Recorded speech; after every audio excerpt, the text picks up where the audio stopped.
दोस्तों आदाब, नमस्कार। मैं जफरुद्दीन, आप देख रहे हैं SSN नेटवर्क। खेल व खिलाड़ियों की उपेक्षा कर रही भाजपा सरकार क्रिकेट एकेडमी का उद्घाटन करने पहुंचे आफ्ताब।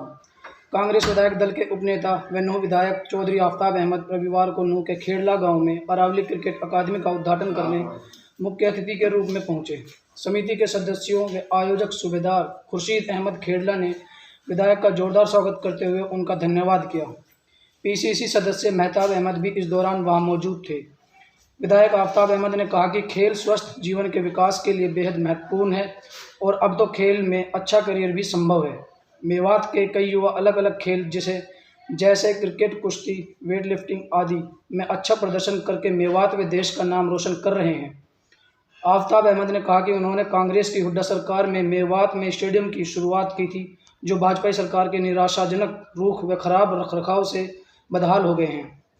नूह में एक इंडोर बैडमिंटन स्टेडियम भी बनाया गया था और खिलाड़ियों को पूरा मान सम्मान दिया गया था। इस दौरान विधायक आफ्ताब अहमद ने कहा कि आज खिलाड़ी न्याय की मांग को लेकर दिल्ली की सड़कों पर बैठे हैं, जबकि सरकार उन्हें न्याय देने की अपेक्षा उन्हें हतोत्साहित कर रही है। कांग्रेस पार्टी के विधायक दल नेता चौधरी भूपेंद्र सिंह हुड्डा, सांसद दीपेंद्र सिंह हुड्डा के साथ साथ पूरा कांग्रेस विधायक दल खिलाड़ियों के साथ साथ दिन रात जनता के हितों की लड़ाई लड़ रहा है। विधायक आफ्ताब अहमद ने कहा कि हमारी बेटियों का यौन शोषण करने वाले अपराधियों को सजा नहीं देना सरकार की विकृत मनोदशा को दर्शाता है।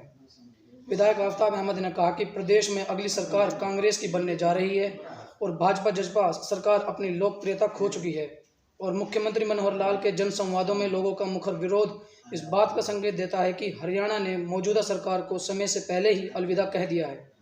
विधायक आफ्ताब अहमद ने कहा कि कांग्रेस सरकार बनने के बाद मेवात में खेलों की नर्सरियों के साथ साथ अत्याधुनिक खेल स्टेडियम बनाए जाएंगे और सभी खेलों की सरकारी इकाइयां अमल में लाई जाएंगी। देखिए आगे क्रिकेट से लगभग हर डिस्ट्रिक्ट से क्रिकेटर निकल के आ रहे हैं, बट हमारे डिस्ट्रिक्ट से एक शहबाज अहमद को छोड़ करके कोई दूसरा शहबाज अहमद नहीं दिखता है, तो बड़ा दुख होता है। और जब इन भाइयों ने मुझे बताया कि हमने नूह में एक क्रिकेट एकेडमी ओपन करी है, तो बड़ी खुशी हुई और इन्होंने मुझे यहाँ पर आने के लिए बोला। अब जब एक ऐसी चीज की शुरुआत हो रही है जो आपका एक ड्रीम होता है, तो आप मना तो कर नहीं सकते, तो यहाँ पर मैं आ गया। और देखो अभी क्रिकेट एकेडमी ओपन हो गई है, अच्छी बात है, बहुत सारे बच्चे आएंगे खेलेंगे, लेकिन आप यहाँ से अगर आगे निकलना चाह रहे हो, आप डिस्ट्रिक्ट लेवल से आप आगे स्टेट लेवल पे या IPL पे या इंटरनेशनल खेलना चाह रहे हो, तो वो एक बहुत लंबा प्रोसेस होता है। हमारे मेवातियों में क्या होता है, जहाँ तक मैंने मेवात को देखा है, हमारे मेवातियों के अंदर पेशेंस नहीं होता है। हर किसी को इंस्टेंट रिजल्ट चाहिए होता है। एक दिन में सबको करोड़पति भी बनना होता है, एक दिन में सबको विराट कोहली भी बनना होता है, वो पॉसिबल नहीं है।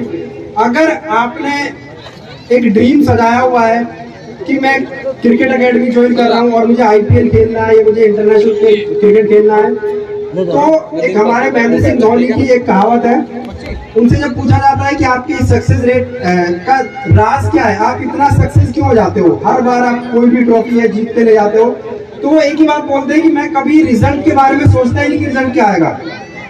मैंने पता है कि इस चीज तक पहुंचने का प्रोसेस क्या है, मैं उस प्रोसेस को पूरे तरीके से फॉलो करता हूँ।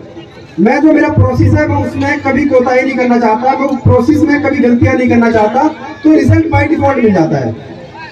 तो अगर आपने IPL खेलना है, अगर आपने स्टेट लेवल खेलना है, अगर आपने इंटरनेशनल खेलना है, तो आपने जो एक प्रोसेस है क्रिकेटर बनने का, जो एक प्रोसेस है क्रिकेटर बनने का, उसको प्रॉपर तरीके से फॉलो करना पड़ेगा, एक टाइम देना पड़ेगा।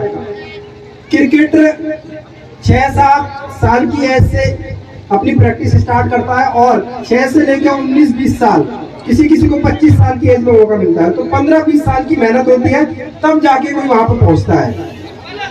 आकाश चोपड़ा जी मेरे बहुत अच्छे फ्रेंड भी हैं, एक आप सभी जानते होंगे, कमेंट्री करते हैं और एक्स क्रिकेटर भी है। तो उनसे मैं अपने लड़के के बारे में पूछ रहा था कि मेरा लड़का है यार, इसको मैं कैसे क्रिकेटर बनाऊं। मैंने उसे एक्चुअली कोई एकेडमी के बारे में पूछ रहा था कि आपकी दिल्ली में या नोएडा में कोई अच्छी एकेडमी बताओ। तो उन्होंने कहा कि मतलब ठीक है, अभी आपका लड़का 4 साल का है, तो 2 साल आप अपने तरीके से जैसे मैंने कर सकते हो कर लो, उसके बाद फिर आपने छोड़ देना है और कम से कम 10 साल तक आपने ये नहीं देखना है कि मेरे को रिजल्ट मिल रहा है नहीं मिल रहा है। आप उससे मेहनत कराते जाओ, एक लंबे पीरियड के बाद फिर आपको एक अच्छा रिजल्ट मिल जाएगा। तो यही चीज है, क्योंकि सबको पता है कि आप 6 साल की ऐसे स्टार्ट करते हो तो जो क्रिकेटर आप देखते हैं वो कोई 18 साल की एज में खेल रहा है, कोई 20 की में खेल रहा है, कोई 22 की में खेल रहा है, तो एक लंबा प्रोसेस है। तो यही मैं कहना चाहूंगा, जो भी बच्चे यहाँ पे खेलना चाहते हैं या एडमिशन लेकर प्रैक्टिस करना चाहते हैं, तो ड्रीम सजाए हुए हैं, तो एक लंबा टाइम लेकर आइए 10-15 साल का, तो शायद आप कुछ आगे निकल सकते हो।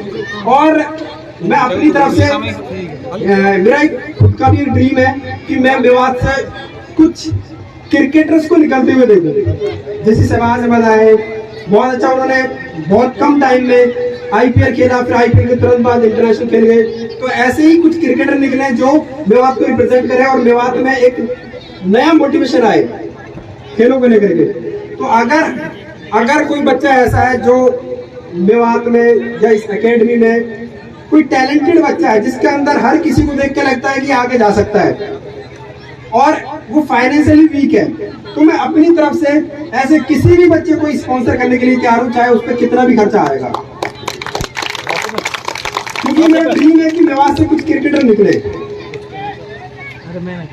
अब यहाँ पर आफ्ताब जी आए थे, एमएलए साहब, मैं ना तो उनसे ज्यादा वाकिफ हूँ और पॉलिटिकली आदमी है, वो होते हैं या उनकी जगह पर दूसरे एमएलए होते हैं, तीसरे होते हैं, तो उनका एक ही काम होता है कि वो बड़े बड़े वादे करना और निकल जाना।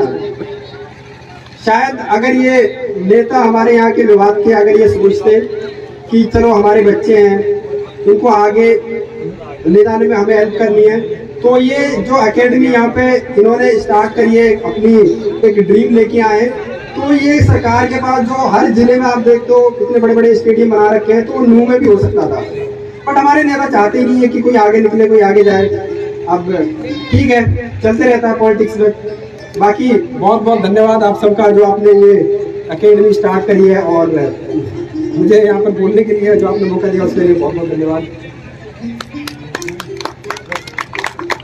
अच्छा, यहाँ भाई एक सवाल और था, हमारे यहाँ से कुछ बच्चे कह रहे थे कि उनकी एज हो रही है लगभग 23, 24, 25, क्रिकेट में इंटरेस्ट भी और बहुत अच्छा खेलते भी हैं। वो कहते हैं कि हमने सुना है जो ट्रायल होता है और जो सिलेक्शन होता है वो अंडर 13, 14, 18, 19 ऐसे होता है, तो उनके लिए अब क्या पॉजिटिव बच्चे, उनको कौन सा रास्ता क्या करना चाहिए? देखो, वो बात सच है कि जो ट्रायल होते हैं वो थोड़ा सा एक एज को देखते हुए होते हैं, लेकिन क्रिकेट में एज लिमिट नहीं है। अगर आपके अंदर टैलेंट है और आप 23, 24 की एज में आप अच्छा क्रिकेट खेल रहे हो, कंटिन्यू अच्छा खेल रहे हो, तो बहुत सारे क्रिकेटर ऐसे हैं, मैं आपको एग्जांपल दे सकता हूँ, जिन्होंने ना स्टेट खेला है, ना रणजी खेला है, ना उन्होंने कोई कोलकाता की टीम में सियाज शर्मा का एग्जांपल ले सकते हो, उन्होंने कोई रणजी क्रिकेट नहीं खेली है, बस एक टैलेंट देखा और सेलेक्ट कर लिया कोलकाता वालों ने। और इसके अलावा मेरे को जहाँ तक याद है, उमेश यादव जब आए थे तो वो टेनिस क्रिकेटर थे, उनका कोई एकेडमी से कोई लेना देनी नहीं, क्योंकि एकेडमी में लेकर के प्रैक्टिस होती है, तो उनको टेनिस से बॉल करते हुए देखा, अच्छी बॉलिंग करे तो उठा लिया। तो बहुत सारे एग्जाम्पल ऐसे हैं, ये नहीं कि जो प्रॉपर है, जो एक एकेडमी से प्रैक्टिस कर रहा है, एकेडमी से जो कोचिंग ले रहा है वही क्रिकेटर बनेगा। आपके अंदर टैलेंट है, आप किसी भी एज में हो, बट टैलेंट की सिलेक्शन हो जाएगा। बहुत थोड़ा मुश्किल है, लेकिन इम्पॉसिबल नहीं है।